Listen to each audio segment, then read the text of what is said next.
Bab 2418. Aturan kapal spiritual. Aku tahu bahwa sebagian besar dari kalian berada di fase penilaian, tetapi orang yang paling banyak mati di tengah badai langit dan bumi juga berada di fase penilaian.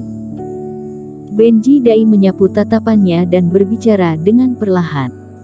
Senior Dai, kenapa demikian? Tanya seorang kultivator. Karena kultivator fase penilaian terlalu percaya diri, mereka lebih suka percaya pada diri mereka sendiri daripada aku dan penanggung jawab kapal. Mereka juga tidak percaya pada kekuatan langit dan bumi. Mereka pikir mereka bisa menaklukkan alam semesta. Cibir Benji Dai. Aku pernah menyaksikan sebuah kapal spiritual yang membawa ratusan kultivator fase penilaian langsung dicabik-cabik oleh badai langit dan bumi. Semua jiwa dewa kultivator dihancurkan. Jangan berpikir bahwa aku sedang menakut-nakuti kalian. Hal ini terjadi pada perjamuan apoteker 1000 tahun yang lalu. Jika ada teman seiman yang tertarik, kalian bisa menyelidikinya sendiri. Ratusan fase penilaian mati begitu saja. Mendengarkan kata-kata serius Benji Dai, banyak kultivator tiba-tiba mengencangkan ekspresi mereka. Basis kultivasi semacam ini jika ditempatkan di daratan, tidak peduli sekte keluarga mana, setidaknya tingkat yang lebih tua, bahkan ketua sekte harus memberi hormat padanya. Tetapi pada akhirnya malah mati di laut dengan sia-sia, benar-benar menyedihkan. Terlebih lagi, karena Benji Dai berani mengatakan waktu yang spesifik, itu berarti kejadian ini sebagian besar benar. Tetapi kalian tidak perlu panik, meskipun badai langit dan bumi menakutkan, tetapi itu tidak selalu muncul, dan badai bisa kuat atau lemah. Tetapi segera, Benji Dai menghibur semua orang. Aku telah berlayar selama puluhan ribu tahun di lautan ini, jadi memiliki pemahaman yang mendalam tentang badai langit dan bumi. Selama kalian mendengarkan instruksiku, bahkan jika benar-benar bertemu dengan badai langit dan bumi, aku jamin kalian bisa berlayar keluar dari tempat ini dengan aman. Setelah selesai mengatakan ini, Benji Dai memperkenalkan aturan di atas kapal spiritual.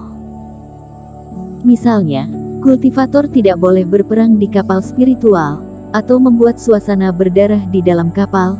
Jika sedang dalam masa penerobosan kultivasi, maka sebaiknya bersabar untuk sementara waktu, jika tidak maka harus diberitahukan di awal dan sebagainya.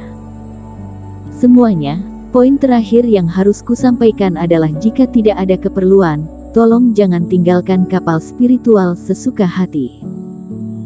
Aku, Benji Dai, bukan sedang menakuti kalian semua, tetapi jika ada yang ingin menguji kesabaranku, maka kalian dapat mencobanya, demi melindungi keselamatan lebih banyak teman seiman, tidak sedikit kultivator yang kubunuh. Benji Dai mengatakan ini dengan ekspresi sengit. Jadi, jika kalian merasa diri kalian tidak bisa mematuhinya, maka kalian bisa segera pergi, aku akan mengembalikan koin roh yang kalian bayar sebelumnya. Ucapan Senior Dai benar, wilayah laut ini sangat berbahaya, dan kultivator sama sekali tidak bisa melewatinya sendirian, kalau tidak kami tidak akan menaiki kapal spiritual. Kita semua tahu aturannya, dan juga seperti ini ketika kita datang, kita sudah terbiasa dengan itu. Tetapi melarang untuk meninggalkan kapal spiritual, bukankah itu terlalu berlebihan? Bagaimanapun juga, dibutuhkan setidaknya 10 hari untuk meninggalkan laut badai dan tinggal di dalam kapal spiritual sepanjang waktu, benar-benar sangat membosankan. Ada beberapa orang yang mempertanyakan hal ini juga. Teman seiman, hanya 10 hari, tetapi kamu sudah tidak tahan. Lihatlah ke sekeliling, kebanyakan dari kami adalah master obat yang tidak terlalu kuat. Jika keluar untuk membuat marah monster laut iblis monster dan menyebabkan semua orang mati bersama, maka kehidupan kami akan sia-sia. Betul sekali, meskipun peraturan Senior Dai sedikit lebih ketat, tetapi peraturan ini demi keselamatan kita, aku merasa tidak ada yang salah dengan itu. Tidak ada kultivator yang keberatan dengan aturan yang dikemukakan oleh Benji Dai. Dan satu-satunya kultivator yang mempertanyakan peraturan. Setelah dibantah oleh beberapa orang, raut wajahnya menjadi sedikit memerah, dan tidak berbicara lagi. Erikkin melihat sekeliling dan menemukan bahwa beberapa kultivator juga memiliki ekspresi tidak senang dan sedikit mengernyit, tetapi juga tidak mengatakan apa-apa.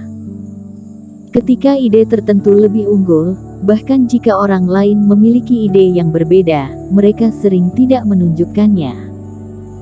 Melihat semua kultivator bekerja sama, Benji Dai mengangguk puas, kemudian memberikan giok untuk kamar pada para kultivator. Kapal spiritual tidak kecil, dengan tinggi total 5 lantai, tidak berlebihan untuk mengatakan bahwa itu adalah paviliun yang tergantung di laut. Dan di antara kamar, ada tingkat tinggi dan rendah secara alami. Kuart Lu sebelumnya diperintahkan oleh Erikkin untuk menemukan kapal spiritual, dan tentu saja dia tidak berani mengabaikan perintah Erikkin, dewa kekayaan yang agung. Kamar yang dia pesan juga merupakan kamar termahal di kapal spiritual, luas dan privat, serta terletak di bagian depan kapal spiritual. Di dalam ruangan juga terdapat formasi spiritual yang lengkap, bahkan ada tempat untuk pemurnian obat dan pemurnian alat. Melihat Erikkin dan beberapa orang yang lain melangkah ke atas, banyak kultivator melemparkan tatapan iri. Apa yang harus diirikan? Ini hanya menaiki kapal spiritual. Lebih baik membeli lebih banyak rumput ajaib untuk memurnikan obat daripada menghabiskan banyak koin roh untuk membeli tempat seperti ini. Tetapi ada juga beberapa orang yang merasa tidak senang. Seorang pria jangkung dengan kulit gelap mendengus. Teman seiman, kata-katamu terlalu membosankan. Dia mampu membeli kamar VIP, bukankah itu pertanda bahwa dia sangat sukses? Tanya orang lain. Kalau begitu kenapa Immanuel Su dan Benedict Ling, yang dulunya terkenal di perjamuan apoteker, dihajar habis-habisan oleh Master Obat Qin yang tidak terkenal sebelumnya? Apakah Master Obat Qin pernah menghabiskan perhatiannya untuk sesuatu yang menarik perhatian orang? Dia telah menorehkan prestasinya hari ini hanya dengan mempelajari cara memurnikan obat, kata seorang pria dengan tidak terima. Orang ini sedikit terdiam ketika mendengar ucapan ini, tetapi melihat bahwa pria itu tidak mudah diprovokasi, dia menutup mulutnya dan tidak mengatakan apa-apa, kemudian pergi secara terpisah. Kakak, tidak tahu apakah Master Obat Qin dapat mendapatkan peringkat pertama dalam perjamuan apoteker ini atau tidak.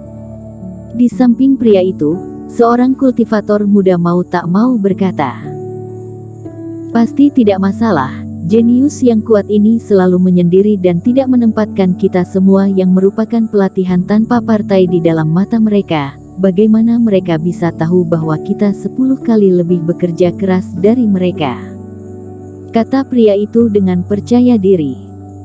Jadi begitu melampaui mereka, menurut Master Obat Qin, bahkan jika dia memberi orang-orang ini waktu 10 kali lipat, mereka juga tidak memenuhi syarat untuk menang. Sayang sekali kita tidak memiliki waktu untuk menyaksikan. Pria itu menghela napas. Bukankah ini karena kakak membeli token kapal spiritual lebih awal, jadi kita hanya bisa pergi? Pemuda itu cemberut. Omong kosong, kapal spiritual ini paling murah. Kita tidak akan mendapatkan tempat, jadi tentu saja harus dibeli lebih awal. Jangan bicarakan hal ini lagi, kita berdua juga harus berlatih memurnikan obat. Kita telah melihat kekuatan Master Obat Qin, kita juga harus bekerja lebih keras. Pria itu menghela napas dan menepuk pundak adiknya. Erikkin beserta 3 orang lainnya sedang dalam perjalanan ke atas. Tuan Qin, aku telah mengamatinya sebelumnya. Kultivator yang bertanggung jawab atas kapal spiritual ini, memiliki kekuatan yang tidak buruk, dan Benji Dai tampaknya memiliki beberapa kemampuan. Kita seharusnya tidak perlu merasa khawatir terhadap perjalanan ini. Kuat Lu tertawa. Tidak apa-apa, Kita hanya perlu mengikuti perjalanan kapal spiritual selama beberapa hari dan setelah kita keluar dari laut badai, kita bisa mempertimbangkan apakah kita akan menaiki kapal spiritual ini lagi atau tidak. Kata Erikin dengan datar.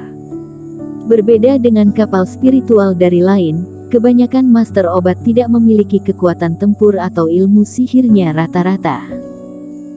Beberapa dari mereka, Erikin tentu saja, Nicholas Peng juga merupakan seorang kultivator dengan pengalaman tempur yang kaya. Selama keluar dari wilayah laut dalam, iblis monster dan bahaya langit dan bumi berkurang, beberapa orang akan naik kapal terbang cahaya ungu, dan kecepatannya jauh lebih cepat daripada kapal spiritual. Ketua Asosiasi Lu, adakah yang tahu tentang perjalanan kita di kapal spiritual ini? Tiba-tiba Nicholas Peng bertanya. Teman seiman Peng pasti sedang mengkhawatir penguntit itu, kan? Kuart Lu juga bereaksi dan tersenyum kecil. Jangan khawatir, aku telah menanyakan waktu keberangkatan, dan lokasi pada beberapa kapal spiritual. Bersambung.